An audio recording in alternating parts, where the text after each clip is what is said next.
Hello, listeners. Welcome.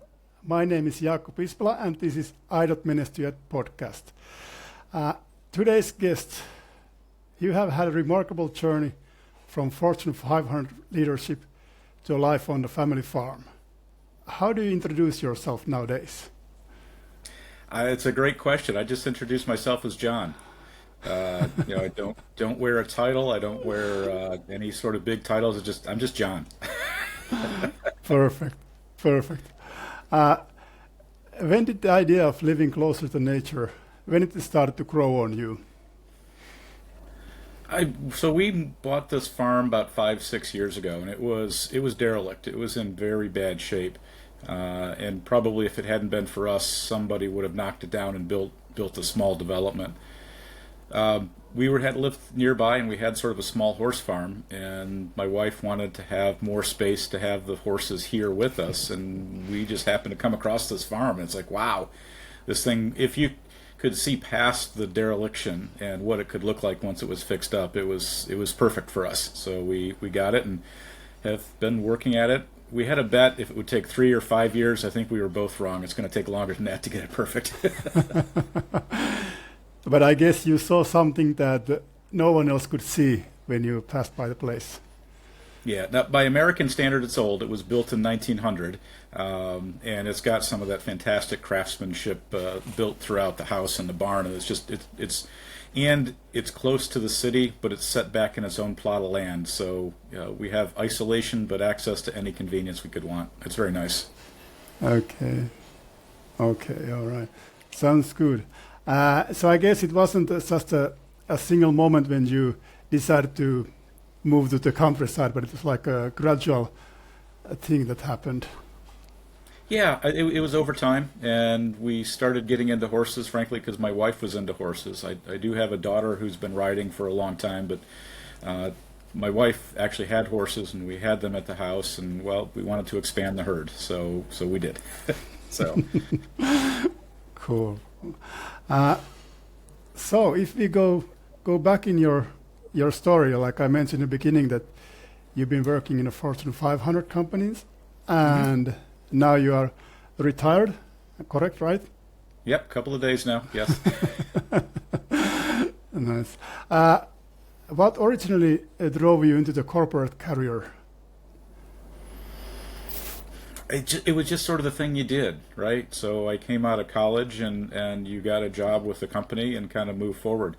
I had started playing with computers back in the early 1980s, and back then it was really, this was before the internet. I started programming, and I just sort of got taken along that path. But at the same time, there was an author back then, he's retired now, named Tom Peters, who wrote a book of In Search of Excellence, and it sort of got me hooked on business. So, like, wait a minute, computers, IT, business, this is the way to go. So, started working for some smaller companies, did some contracting on my own, and just from there, it just successfully led to the company I retired from, which has done remarkable over the years. The Parker Hannifin company's been around for over 100 years now, and continues to grow successfully. Okay. Now, if you think back in the early days of your career, how do you remember, what did success mean to you back then?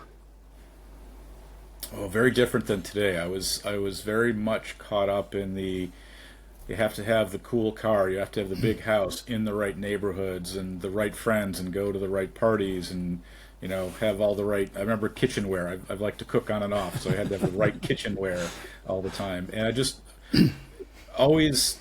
We have this phrase in America, keeping up with the Joneses. It was always trying to keep up with the neighbors who always seemed like they were just a little bit better than you. I remember back in the day, so Thanksgiving holiday is a big shopping day in the U.S., preparation for Christmas, one of the biggest days here. And I remember the ads would come out, and we would go through, and we would make lists that we had to have all these things. Now I don't even look at the newspaper on Thanksgiving Day, because it's like, I don't need anything. Yeah, that's funny. Actually, I listened to a podcast today, and they said on the podcast that if your neighbor wins on a lottery, it's a huge risk for you to get bankrupt. Because you start following them, like, damn, he he bought a new car. I need to have that one too. They have a summer place. We need that too. And like you start buying things that you can't buy, that you shouldn't buy. So it's like a huge risk for you to get bankrupt if your if your neighbor gets That's lucky. it. So That's it. Yep. also remember another thing we spoke about earlier. Like you mentioned about the car. So you had some tagline at some point like. Switching your Mercedes to you tell it you remember how it goes. Yeah, it was. Yeah, again, it was the sort of keeping up with everybody, and I remember, the ultimate for me was getting a Mercedes, and I eventually did get one, and then I eventually traded that in for a Land Rover. I mean, a Land Rover in a city, I think, is just silly.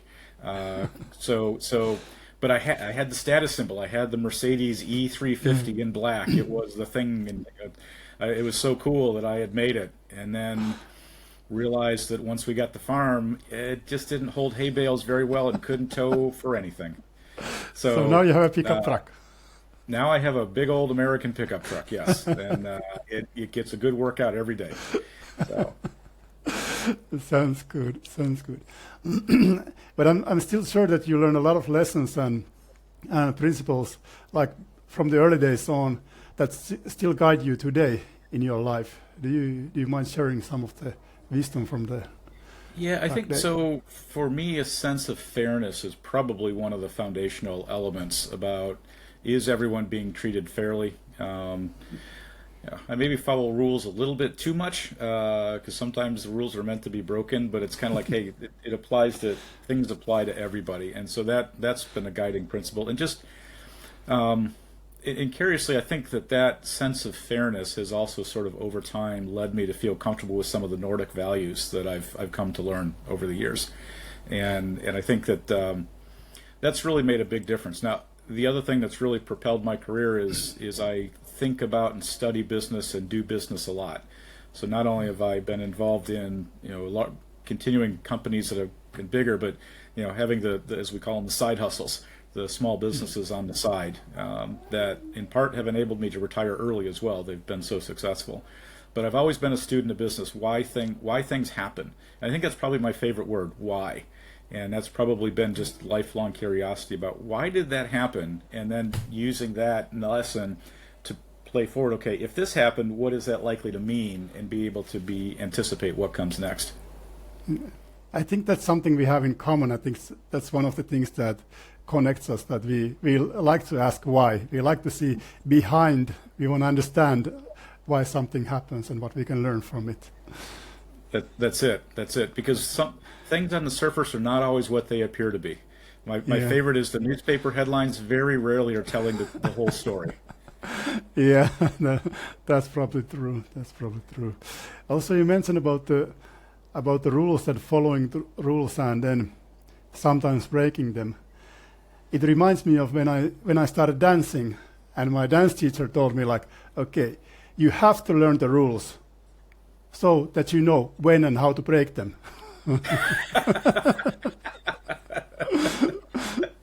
That's perfect. You need to learn them, you need to understand them, and then you know when you can and when you should break them and how you should do it. Like that's smart. That's like that's a deep wisdom. That's a sign of expertise when you know when to break the rules. Yeah. And now, if you still look back in your career, is there something that you wish that you would maybe realized earlier or understood earlier in your career about the balance and fulfillment in life? I think, and I'm not sure if it's even possible to learn this earlier in life, because I'm a big believer that we grow and our self-confidence grows over time with experience. And if I wish I could have the sort of calm and presence that I do now back then, but I'm not sure that's possible when I was in my 20s and 30s to even understand the concept, because it was always about more, right? It was the bigger house, it was the kids, it was getting them into school, it was worrying about paying for the mortgage. So there was always something more and some pressures that today I don't. I think there's a movie called The American President it came out, I don't know, about 20 years or so ago, and there's a classic scene that is my absolute favorite, where the president gets in front of this podium and he says, "I was too busy keeping my job to do my job." And it later in life I realized that I was probably doing that, and when I looked around, I see people doing that all the time. That for whatever reason they're trapped in their job, doing their job, whether it's because in some cases it's legit, right? You need financial income to do certain things or whatever. In some cases it's because you're chasing the title or the career or the thing to put on your business card and put on your LinkedIn profile, right? And it's those folks that I think they're chasing the wrong thing. And if you chase the wrong thing, who knows what you're going to end up with. And it also means that you are pointing your compass towards what someone else thinks, not what you think, because you have to please the other people to keep your job, as opposed to doing the job that you actually have. And that takes courage to be able to do that, because it means saying things that you might otherwise hold back, doing things that you might otherwise be uncomfortable doing. It takes a lot of courage to do that. And I think you have to have a lot of self-confidence to have the courage to do what you think is right all the time. Yeah, I think so too. And I often I always think that I don't have the right to decide what other people should go after. I always I like to make the questions like why you go after something.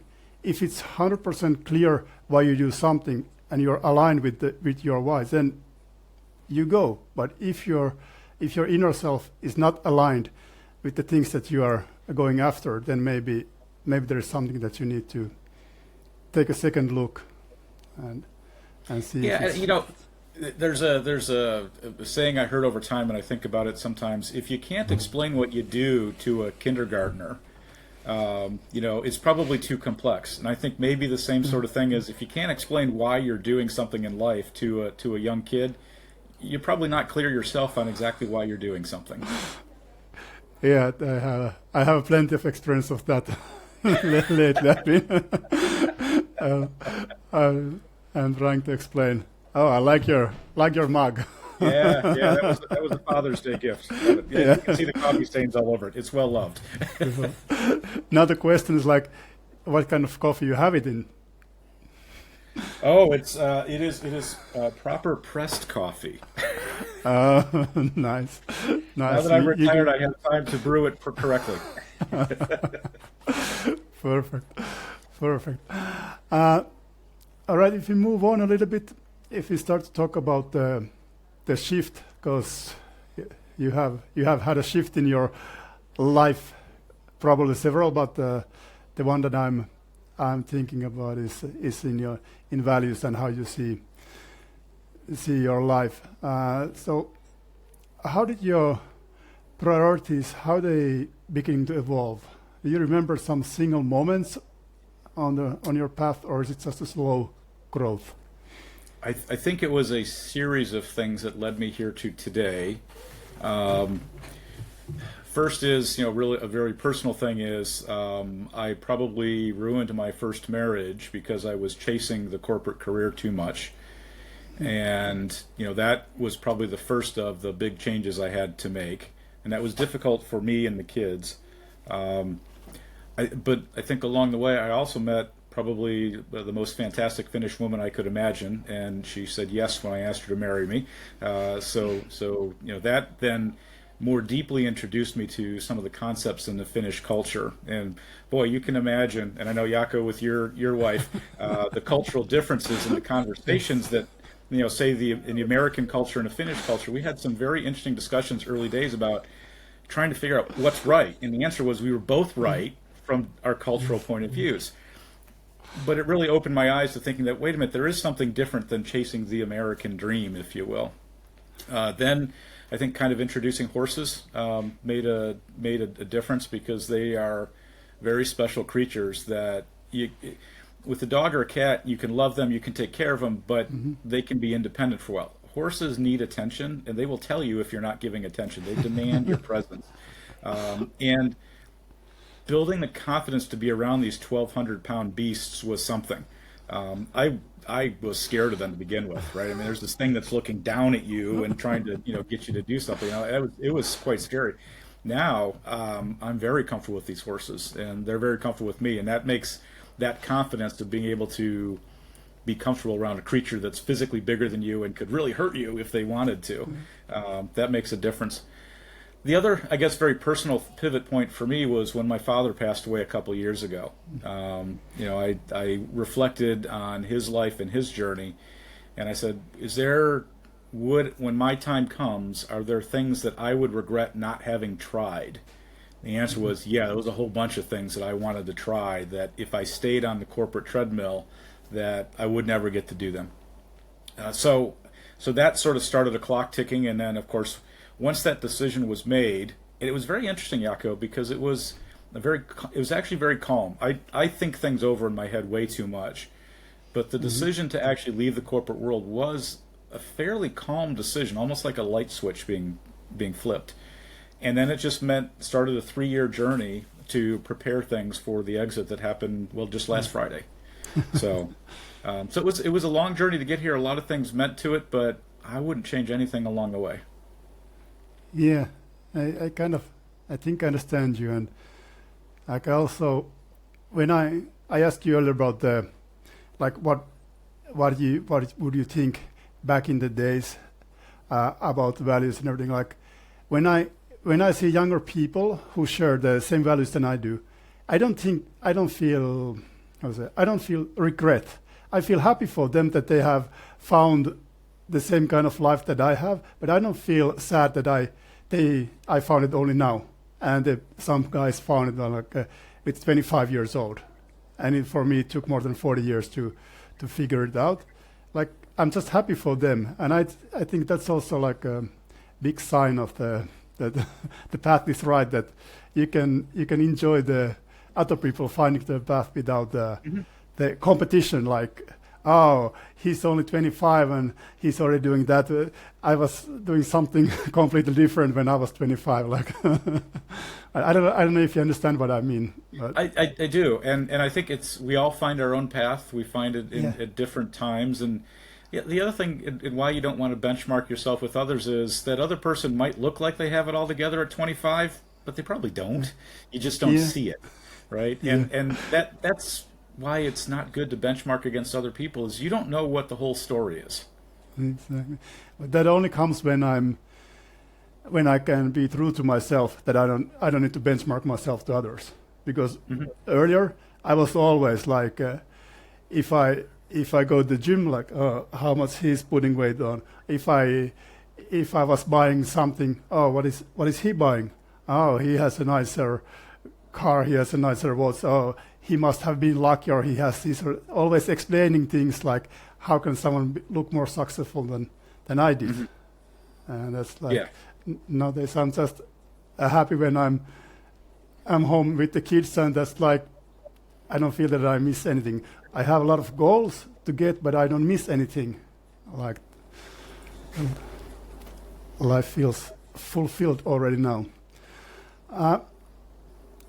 Were there some surprises, like with the lifestyle change? Now, if you think internally, like switching from corporate world to the farm, or externally, like physically, I know there must be a lot of difference.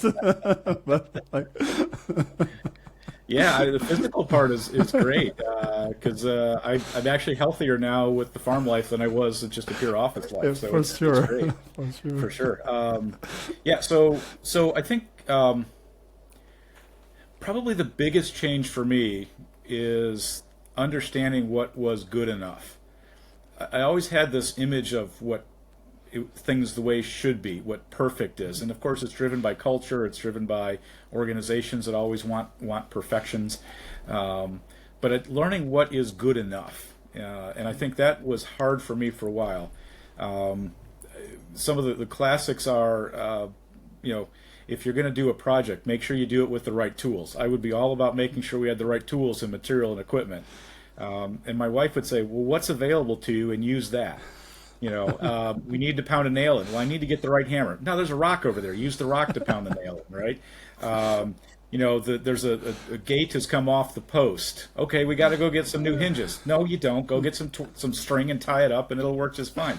And reality is, it works, right? It just doesn't look right. The movies would say it's wrong, and I think that took a while. Probably. So we do some property management, which means that we're doing repairs and painting and all sorts of stuff. And we would go to the job sites, and sometimes you have to go after work. Well, it was always crazy to me that I gotta have my painting clothes on before I go there. Well, one day I forgot them. The job had to get done, so I came home with paint splotches on my suit. Okay, you know what? Probably not a smart move, but it got the job. What was important is it got the job done. Clothes can be replaced, but the property needed to be fixed so the new family could move in. So it got. So I think it's the not cutting corners for safety, because that's always one thing that we take in mind. But everything doesn't have to be perfect; it just has to work. There's a phrase: "Don't let perfect get in the way of good enough," and that's kind of the lifestyle. And while I can describe it now, I still struggle with it a little bit. But that's okay. That's okay. I'm much better than it was. And there is something I wanted to ask you about, like this switch, because we spoke earlier, and I got the impression that you were very skillful on the negotiations. Like you could close the deals in a very good terms at your end. But how was the switch when you were facing the horses? You're the king of the meeting room, and then you're like, all right, I'm not the king anymore. It's a very humbling experience. I could be in the office and working for a big company. There's very large contracts that I negotiated sometimes, and so I could be negotiating a multi-million-dollar software purchase, and then come home and have to put on my mucking boots and shovel horse manure. So a lot of people would go out, yes, that was a great deal, and I'm like, sorry, I got to go clean the barn. It's a very humbling experience to do that.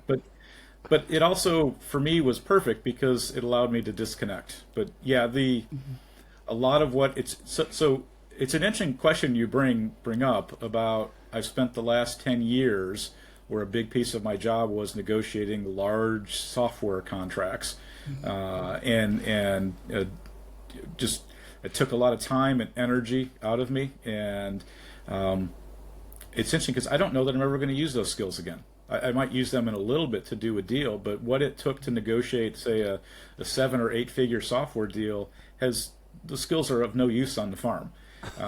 So it's going to be interesting. That may be something that I learned. I know that I'm good at. I delivered a lot of value for my company, but I may never actually use them again.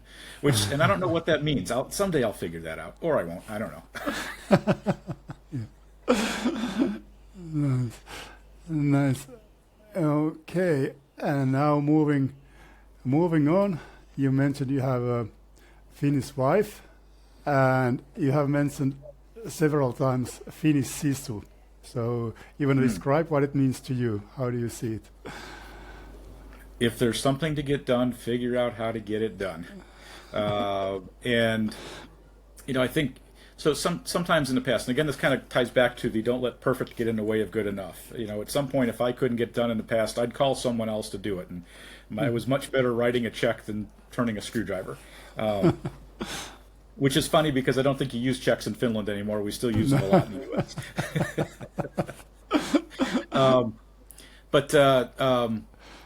I think sisu to me means just around getting it done.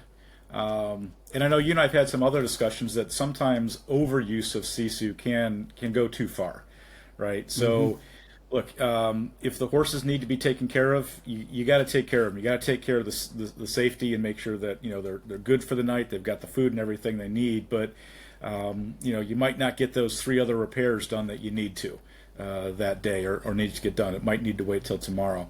And just finding a way to get things done. And that sort of led me to, hey, there's a job to be done. I've got a certain amount of time. I'm going to do it good enough, and I'm not going to worry about more.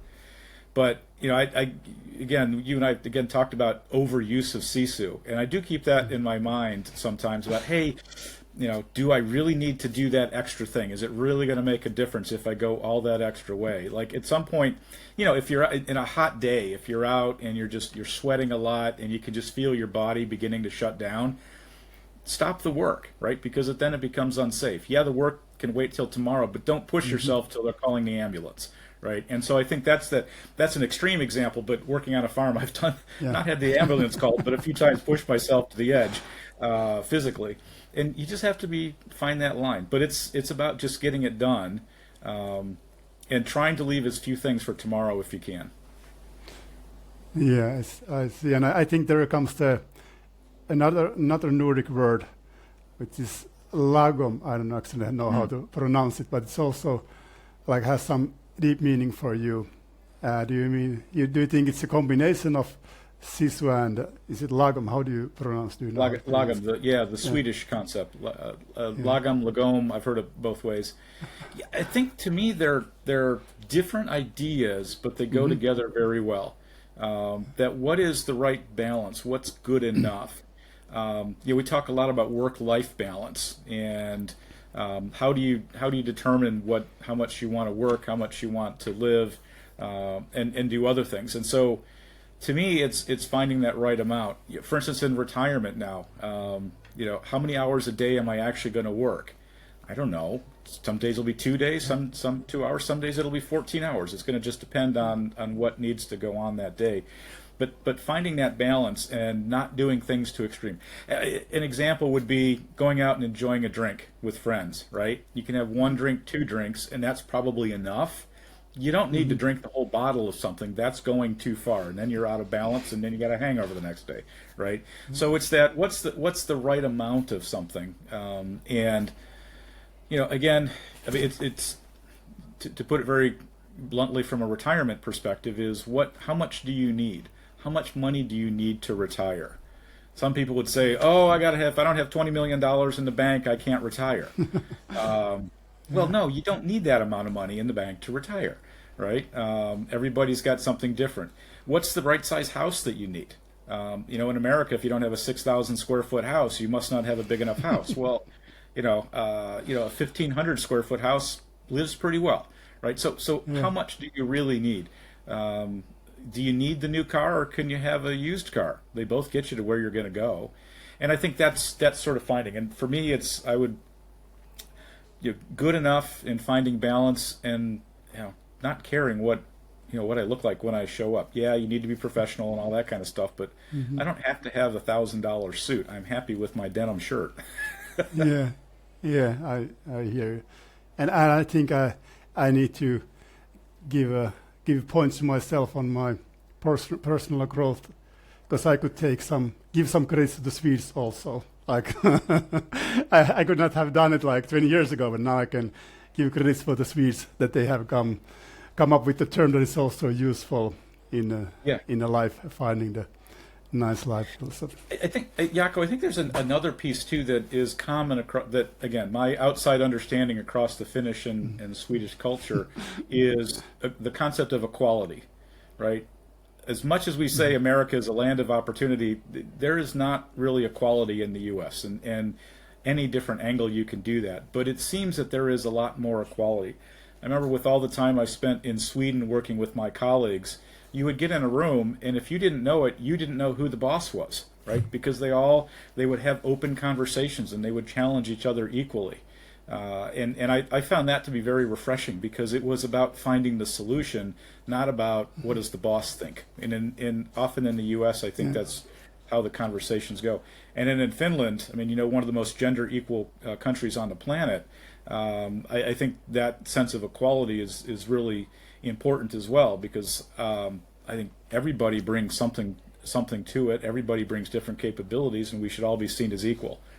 Now, I do like to joke with my wife that I love the concept of equality, and she's teaching me what it means every day.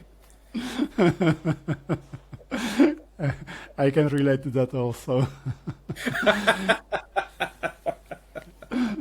There's also actually now thinking back that you said like what is enough in life. The same podcast that I mentioned earlier, they had a good two things like how to figure out what do you actually need? What is enough? Like first one was like, okay, you're buying a new car. So if you would live alone in a desert island, which car would you choose? Would it have to be a Lamborghini, Ferrari, or could it be just a pickup truck that gets the job done? Yeah. Oh, you're buying a watch. You need a Rolex if you're alone in a desert island. Or could it be just like a simple watch like this? Like to get you think. And then the other part was like, so imagine you're dead. What do you want people to write on your tombstone? What it says? Is it going to say that you had a $10 million on a bank account? Or is it going to say that you were a loving father, you were always present for the people who you were close with?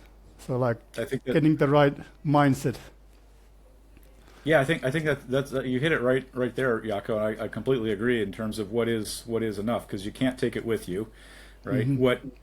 What does last after you're gone is the memories and what you've done for other people, and maybe that lasts a generation or two. But that is, I think, makes more of a difference. And are we thinking about enough and what is balanced? Are we raising good kids? Are we raising a good generation of the next human beings, and they'll carry us forward? Not like you said, not the size of your bank account, because the government ends up getting it all in taxes eventually, anyways. So, yeah, that is true. That is true. It's also, and talking about kids is something that I tell my sons that okay, if you see that if you feel that I do something well, you copy it. You take it with you. But when you see that I do something that doesn't make sense to you, you let me know, and then you don't copy it. You make it better when you are in my position. But you take the good stuff, you keep it, and where I make the mistakes, you throw it away, and you make it better. And that's how we like grow generation by generation. And I think you hit on an important point there, which is and it kind of gets to authenticity, is admit to our kids when we're wrong. Let them know it's okay to be wrong, and to your point, learn from it, and how would you do it better? Because let's face it, we often, as humans, learn more from our mistakes than our successes. And it's okay. It's okay to make a mistake. Let the kids know that, because that also builds, I think, a sense of self-confidence to say, I screwed that up. Okay, what did I learn from it? I'll do it better next time. Exactly. And that actually, John, brings me to think about your model that you're building. I don't know if it's ready or already the direction without perfection. I think it connects very well with what we are talking now. Do you want to share your thoughts about it? Yeah, so it's something I've experienced a lot of models about what leadership means and what it means to be a good person, and they're all terrific. But I found that they were kind of lacking a couple of things. One is they're very narrow, and it sort of missed some of the elements. For example, you might talk about how to build trust and resilience, but none of that matters unless you're taking care of your health. And so that needs to be included in the model. And so I've sort of built out this model with direction that is, the letters mean something: direction, insight, resilience, empathy, contribution, training, integrity, optimism, and nourishment. Right? So that's kind of a good, well-rounded. But then the other thing is, the models that I've seen always focused on a single point in time, a single right answer. But as we started out talking before, we change over time. And what we know in our teens and our 20s is different than we know in our 50s and 60s, for example. And then you layer on top of that the lifetime happiness curve, which is you start happy, you be miserable, you get happy again. I'm oversimplifying. But none of the models that I've seen reflect that. So I've thinking about this more as a life compass as opposed to a model. Because what's important and what is integrity when you're in your teens is different than integrity when you're in your 60s or 70s, for example. And they're all right, and it's all a journey that we're on. And so I've been working on this with an old colleague of mine who's got, he had 50 years of experience as an HR leader. And we've been having a lot of fun sort of building this out about synthesizing things together. And I'm pretty excited about it. I'm going to be talking more about it on LinkedIn, and probably have some publications and materials coming out later in the year. I have to tell you, John, that it's interesting. Like I have a huge respect towards you. And when I was looking at your model, like, oh, I have switched into mastery. I used to be in a growth phase, but now I have switched into mastery. And it gave me like a boost on my self-confidence. All right. Just because it's your model, and okay, I trust John. I think he's a good guy. And all right, now I'm in the mastery phase. Oh, maybe I should charge more.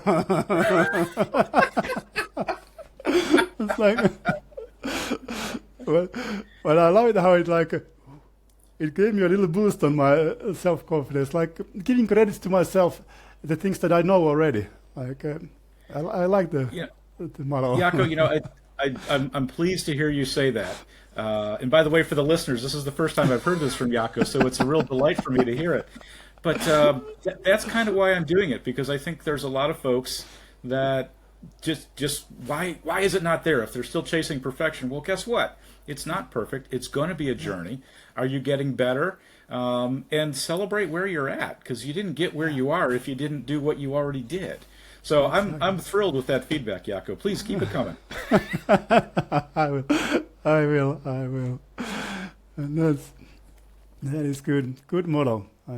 I'm looking forward to see more pieces of it on LinkedIn and also published in other forms. So shameless plug. Follow me on LinkedIn for more about the model. Absolutely. All the thousands and thousands of people now who are going to watch and listen to this, follow John. All right. What about how has your everyday life, how can you describe your everyday life now? Like how is different if you think about, of course, their farm life is different than the corporate life, but also your inner processes maybe that you go through during the day. Like how does your body work during the day and how does your mind work during the day? And if you can build some comparison between the corporate life and today's life. Yeah, so first off, I will say is the corporate life required me to get up much earlier in the morning than it does now. And it's funny, but sleeping in an extra hour makes a big difference in my energy level and how good my brain works for the day. And you and I have traded. I'm an Oura ring wearer, and it has taught me a lot about that. By the way, since my stress, I've measured by Oura, my stress level's gone down a lot since I retired. So I have data that supports it. So what I'm trying to do is sort of a mix of, to get out and get physical, do a couple hours of something every day. The barn needs to be cleaned, but there's always a long list of things that need to be repaired around the property, or created new, improved, whatever. So there's to do a couple of physical hours a day. My brain works better in the morning, so I'm more likely to sit and do my writing in the morning. Actually, morning or late at night. In between is more for the physical things, to get out and do things. And then, of course, my son is heavy into soccer, football for the Europeans. Yeah. And so we're, there's probably every day there's a football something somewhere. So I get to be the taxi driver to get him, and then the chief cheerleader on the sideline. So it's kind of a fun mix. And I will say that I'm beginning to enjoy cooking for the family, right? Because when the wife and I were both working and the son was at school, it was far too many frozen pizzas, which isn't very healthy, right? It's quick, it's convenient, it's cheap, but it's not healthy. So, I actually have the time now to think about meals and do shopping and prepare more fresh meals, and really enjoying that, and the family seems to be liking it too. So it's the point is, through the course of a day, a mix of intellectual and physical stuff, and doing stuff that I like, and then there's the stuff I don't like, but you just got to get it done. And that's also part of life. That's it. And it gives you the right attitude. I remember a story that you told me quite in the beginning when we met, like about the cheeseburgers and and your work cafe, or your lunch place at the work, at the office. Yeah. I was the great cafeteria. Some friendly folks, had a lot of laughs every time I went down to get lunch there. But I got into this bad habit of having a cheeseburger and fries every day, and while it tastes good, it wasn't so good for the waistline. So so haven't really had any since I retired. Haven't had that. But the funny thing is, and I need to watch out the other direction, is I get so busy now I forget to eat at the right time. Oh, So I now have the opposite problem of I'm not eating. I was eating too much of the wrong stuff. Now I'm not eating enough of the right stuff. And so it's an interesting interesting balance. well, you're learning. You're learning. That's it. You get the balance. That's it. That's it. How would you say that the lifestyle change has affected in your on your relationship with the family and friends? So, family and friends, the farm is quite enjoyable to come because, again, it's so different than the suburbs where you have houses stacked next to each other. Here, we can't see our neighbors, and so it's quite enjoyable. My son loves to go and play because there are ours and the neighboring properties are filled with woods, and so they can go out and play in the woods all they want. And then again, you come here and there's the dogs, there's the cats, there's the horses, there's plenty of life around to keep things energetic. So it's quite enjoyable. And so when folks come here, it's kind of relaxing. Again, it's not for everyone. If someone very much likes the city life, the farm life is probably not going to be the case. Farmhouses have a mud room for a reason. They're usually filled with the mud that gets tracked in from the yard, and you just have to keep cleaning that up. But I think it's also, again, because of the balance, allowed me to be more relaxed about things. And I love to, when folks come over, to introduce them to the horses. If they've never met a horse or they like horses, whatever, get them to do that. A couple of years ago, my mom, who just turned 80, hadn't ridden a horse for probably 60 years, maybe longer. And she came out and she rode our Wow. oldest horse, and just absolutely loved it. Just absolutely loved being on top of the horse, and the horse was perfectly well behaved. Gave mom a great ride. It was she still. I mean, that was a couple of years ago. She still talks about that ride, and those are the sort of fun memories. And she her mobility isn't what it used to be, but she still loves to come and visit the farm whenever she can. And again, there's just something about a farm that causes you to relax and appreciate what's going on. I think the other thing is, I was thinking about this morning, because I've got a fair number of followers that are actual farmers, and it makes me appreciate when I go to the grocery store. Because again, I just have a small farm with a couple of horses, and I know how much work that is. It makes me appreciate the amount of work when you go to buy a cucumber. How Yeah. much work went to deliver that cucumber to the grocery store? Most people aren't going to realize it. And I realize this much of what it actually takes to get it there, but it's a deeper appreciation for what it takes to deliver food to the grocery store so that we can do other things with our lives. And I think that's been a perspective I didn't have before being on the farm.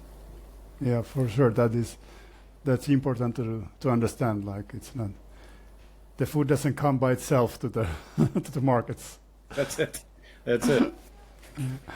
What about in general, like working with animals? Because what I heard that horses, for example, they can read the person very well. Like, they can read your mood, and they can in a way like level with you very well, and you can even find comfort from them if you're feeling down or upset.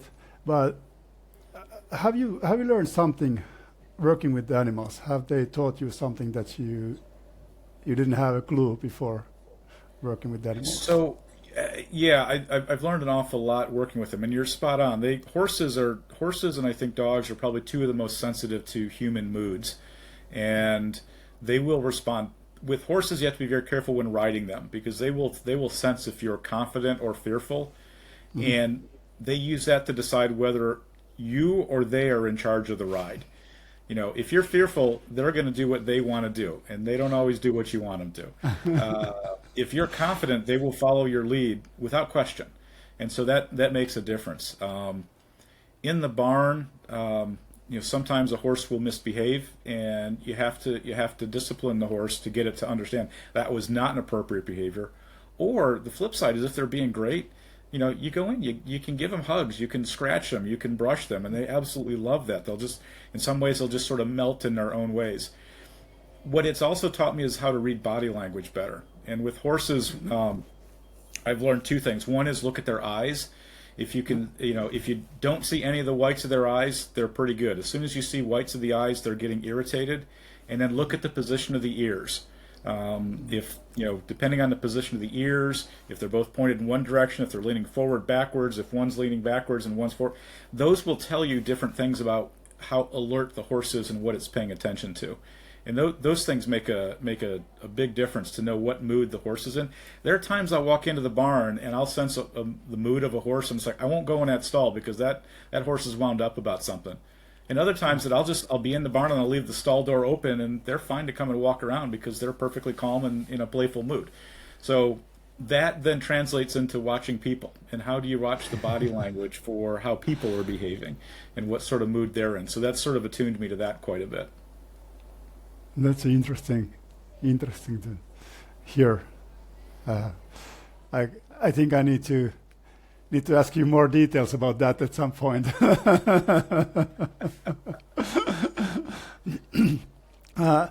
Is there something that maybe now it's too early to ask, but do you think there is something that you're going to miss from the corporate life, like when the weeks and months go on and years go on? Do you think there's going to be something that you're going to miss? Yeah, I think the structure of corporate life. That there is a structure, there's a calendar, there's meetings you have to go to, and as an executive, my job was often to respond to things that were brought to me, and to drive defined projects forward. Now I wake up and my to-do list is my own. You as a solo entrepreneur, right? You're it. You're everything. You're your own boss and your own follower. So I'm learning what that means. But it also presents a freedom to do things without some of the challenges that sometimes can come in an office. So I'm going to miss that a little bit. One of the things I'm going to have to make sure that I do is still have plenty of interaction with people. It would be too easy just to become a recluse on the farm. But I realized in some of the feedback I was getting in my last couple of months that working with people is important to me. And so I'm actually reaching out to join some organizations to help young entrepreneurs explore how they can get into the business world or advance their career. So, I can maybe pay forward some of the lessons that I've learned over the years. One of the things that became apparent to me the last couple of months, once my retirement plans were public, is the number of people that shared stories of how I influenced them that I didn't have a clue at the time. I didn't know what it was. Some of the feedback I got is I'm the toughest boss someone ever had, but also the person they've learned the most from. And so I want to keep that up. It's been interesting to me, and probably the biggest surprise is I didn't realize the impact I was having on other people. And now that I'm starting to understand it, how can I use that to help more people? Last night I'm learning to be a business coach, and we had a coaching session with someone who is, wanting to expand a small travel agency she has. That was the most thrilling hour I've had in a long time, right? This gal is energetic, enthusiastic. She was asking smart questions. She was also open to the fact that there was this body of what she wanted to do she didn't know, and she was asking for help. That was so much fun to be a part of that. So I'm going to probably be doing a lot more of that to, again, sort of pay it forward. Nice. I have to ask one extra question here between, because like hearing you say what you just said about the feedback from people, like, how did it make you feel? How was it to hear what kind of impact you have had in those people's lives? How did you feel about it? So you and I have spent some time together, so you know that I'm a pretty energetic, enthusiastic, opinionated person. There's this unusual feeling called humility. I'm like, wow, that I think I learned what humility is, and frankly, shock. And my wife and I have had a lot of conversations about it, because we all have blind spots, right? And the impact I was having on others. I always got the feedback about the negative impact I was having on people because I was a tough negotiator and frankly a demanding boss. But I never got feedback on the good impact I was having. And to me, that was a total blind spot. And I think I'm still processing it and what to do with it. But it's been a pleasant surprise, because it means that once I understand this, I can actually do something really good with it. And I figure I got another good 40 years left on this planet. My wife says I got to go another 50. But I want to do something meaningful to the point we were talking earlier about what's the legacy that you leave behind. If I can help some people achieve their dreams and along the way maybe create some jobs, fantastic. The influence that my model had on you in that just brief moment, that's the kind of stuff. I hope I can do more of that with other folks to help them continue their journey in a positive way. I'm sure you can. I'm sure you can. And actually, on that, I would like to ask, what kind of message you have for someone who is looking for their own kind of success? What would you say to those people? So there is the Japanese model of ikagi, which is what are you good at, what do you enjoy doing, what does the world need, what can you make money at, and that the intersections of those creates your purpose.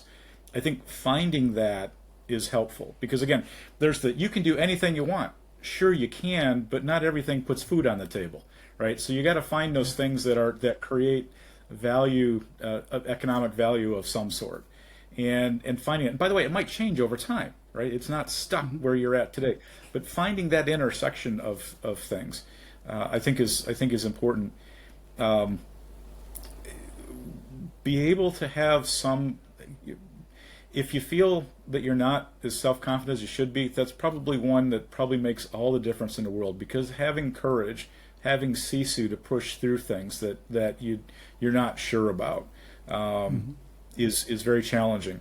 And frankly, I probably didn't do some things because you started before that. How do you break your dance lessons, right? How do you know how to break the rules? It's once you build some expertise. It's the same thing.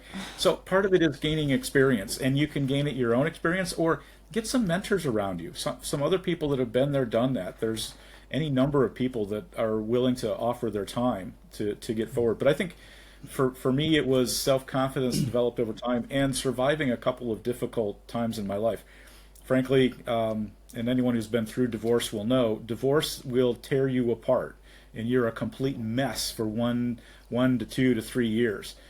But you survive that, and once you survive that, you can come out better. I am not recommending divorce. Don't get that wrong. I'm not recommending it, but it's one of those things that changes you and can change you for the better because, your world looks terrible. The days you just don't want to get out of bed. But you do, and you get through a day, and it's successful, and you do it again, and that building that up. So I think that's a key is I think self-confidence for things, and finding that ikagi, because again, there's finding things that create value, because we all have to eat at the end of the day and keep a roof over our heads. It's an unfortunate reality of you can do anything you want. Yeah. Okay. Another interesting question. Let's say, what would your younger self say about you now? Like if you in your 30s would meet you today, like what they would say about your choices that you have done now in the past few years. What the heck happened to you?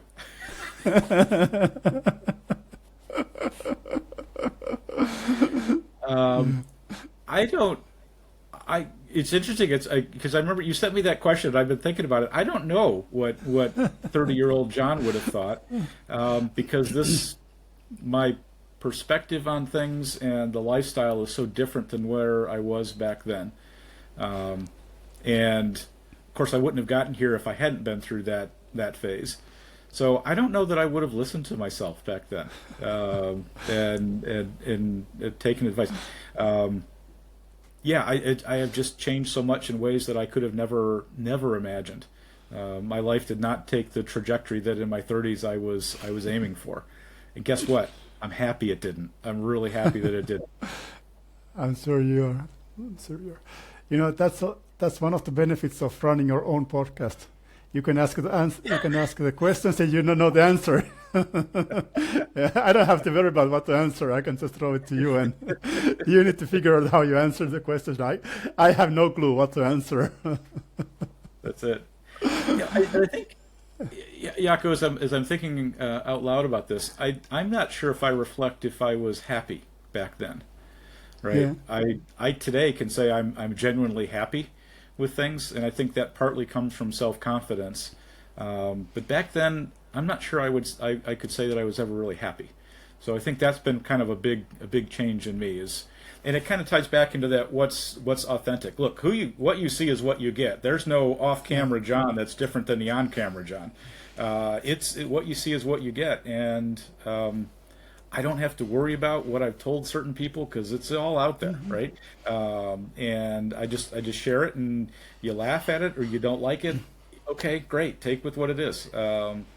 But I can genuinely say that today I'm happy. Wasn't back then, but today I am.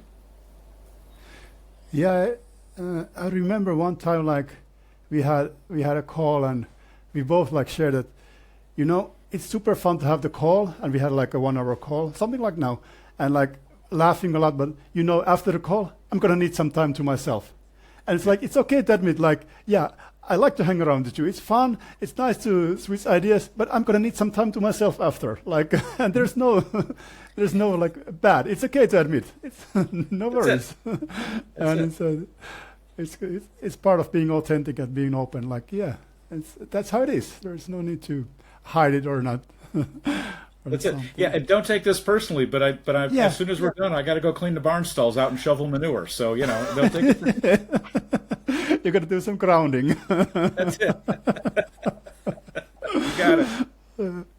That's perfect. That's perfect. Yeah, actually, and we are getting close to the end. It's the final question that I have on the script. So, have you found your own kind of success, and how do you define it today? I would say two things. One, am I being a good father to my kids and a good partner to my wife? And my kids range in age from 10 to 30s, right? So the answer to that question is different for each one of them. Yeah. So I think there's that. Am I helping them grow up to be good people in the world that's coming forward? And do my wife and I have a continuing growing relationship, which I'm happy to say we do. Hopefully she'd say so too. But yeah, no, success for me is did I make a difference for someone else? I mean, again, that coaching yesterday of that gal that's wanting to expand her travel agency, the feedback you gave me on the direction model today, that says I'm making a difference. One of the things that keeps me going, and this as a creator on LinkedIn, is sometimes we publish, and yes, you get the likes and you get the comments, and I really appreciate all of that, and sometimes I chase likes more than I should, but we do that. But the thing that gets me most is I will get a direct message from someone that says that post really made a difference to me. I look forward to your posts. When I'm not feeling like writing something, I'll remember one of those comments, and I'm like, okay, I'm going to go see if I can make a difference in someone's day. Let me go take the 15 or 30 minutes it takes to craft this thing the right way and put it together. So I think to me it's about, I'm sort of moving closer to the right-hand side of my model, that it's about legacy and giving back. And that's where I think it makes where I get the most difference out of it. And the other thing is, as you and I have talked, I'm not doing LinkedIn to monetize it. I know a lot of people do. I know you're using it to build your coaching business, which I think is fantastic. But I'm not in it to monetize it. I'm in it to share a message and make the world just a tiny little bit better if I can. And so the feedback to me doesn't come by a change in my bank account. The feedback to me comes by I actually did something that was of value to someone. I hear you. And actually, it's surprising that for me also, like, even though it's my work, it's my job, it's pretty much the backbone of my business, I get super excited about the feedback that I get. Much more excited about the feedback than when I see that the invoice has been paid. It's like, it doesn't touch me in any level. Of course, it's nice that the money comes to my way. I'm not complaining. But when I get the feedback, it's really like, oh, damn, it feels so good. It's so nice to be able to give something to help someone and connect. And it's something I could not I could have not guessed before, like let's say 10 years ago, that it's something that's gonna have an effect on me. But Yeah, it's and it's really nice. I want to share for the listeners is, Jaakko and I met, I don't know, 6 months or so ago, Yeah. as I was looking for a LinkedIn coach, and you and I just hit it off right from the start. I mean, we just clicked immediately, and it's been helpful. I mean, my growth on LinkedIn, my courage on LinkedIn, the fact that I actually, issued my first video this week after you're poking me a few times to get it done. And the fact, by the way, that my poking you back, you wrote your first English post recently too. Yeah. I think it's been good for both of us. But I just for the listeners, highly recommend Jaakko as a coach. I had almost no social media presence, and Favicon listed me as one of the rising stars in my category recently, based on the work that's been done here. So, I've really 2 thumbs up. Well worth the time and the investment to have Jaakko as a coach. Thank you. I think that's a very good note to close up the podcast. I know. You're going to Yeah. delete the whole beginning of this Yeah. conversation. Just take that blurb. I know. Yeah, whatever you do, just take the last 1 minute. That's the whole point of the conversation. Like, no need to scroll down the first 1 hour. Just take the last minute. That's the sweet spot. Fantastic.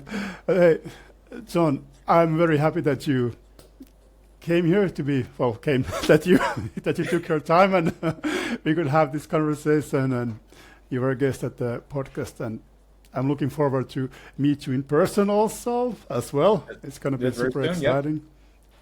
And I guess it's for you, it's going to the stalls and